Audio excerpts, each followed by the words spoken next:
Good afternoon.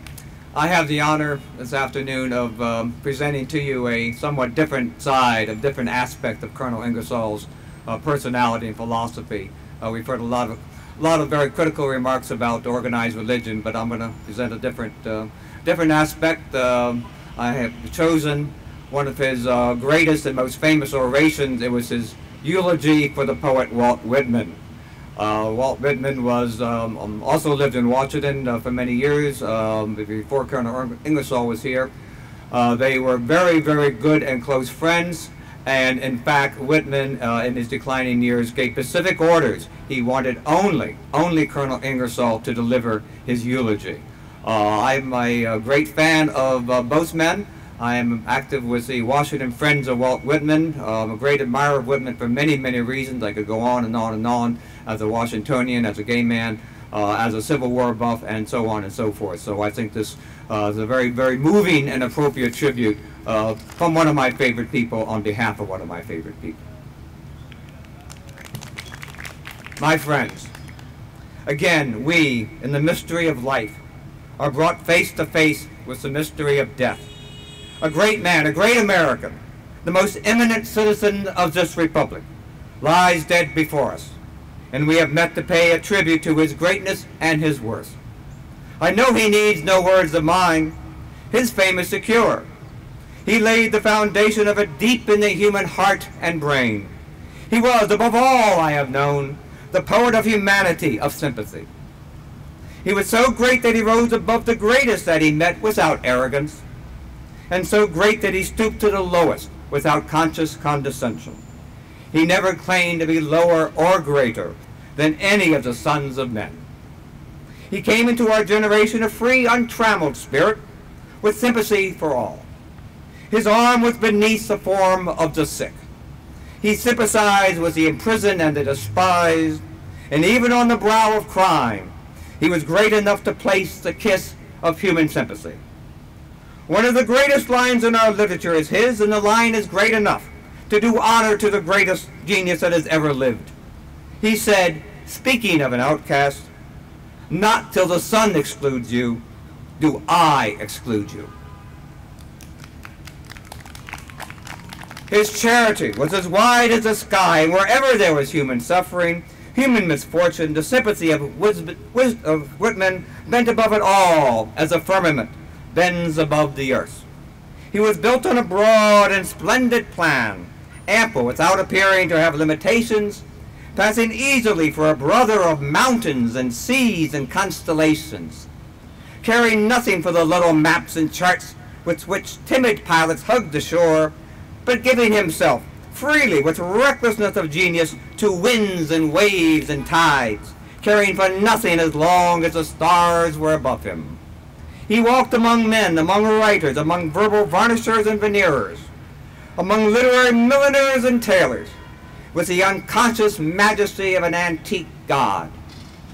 He was the poet of that divine democracy which gives equal rights to all the sons and daughters of men.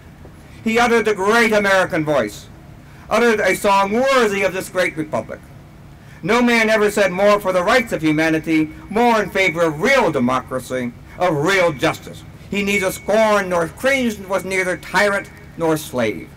He asked only to stand the equal of his fellows beneath the great flag of nature, the blue and the stars. He was a poet of life. It was a joy simply to breathe. He loved the clouds, he enjoyed the breath of morning, the twilight, the winds, the winding stream. He loved to look at the sea when the waves burst into the white caps of joy. He loved the fields, the hills. He was acquainted with the trees, with birds, with all the beautiful objects of the earth. He not only saw these objects, but understood their meaning, and he used them that he might exhibit his heart to his fellow men. He was a poet of love. He was not ashamed of that divine passion that builds every home of the world, that divine passion that has painted every picture and given us every real work of art, that divine passion that has made the world worth living in and has given some value to human life. He was a poet of the natural and taught men not to be ashamed of that which is natural. He was not only the poet of democracy, not only the poet of this great republic, he was a poet of the human race. He was not confined to the limits of this country, but his sympathy went out over the seas to all the nations of the earth.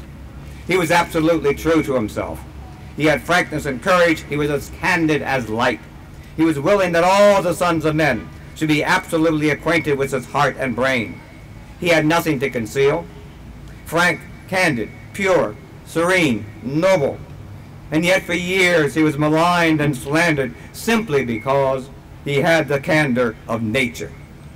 He will be understood yet, and for that for which he was condemned, his frankness and his candor will add to the glory and the greatness of his fame. He wrote a liturgy for mankind. He wrote a great and splendid psalm of life, and he gave to us the gospel of humanity, the greatest gospel that can be preached. He was not afraid to live, nor afraid to die. For many years he and death were near neighbors. He was always willing and ready to meet and greet this king called death.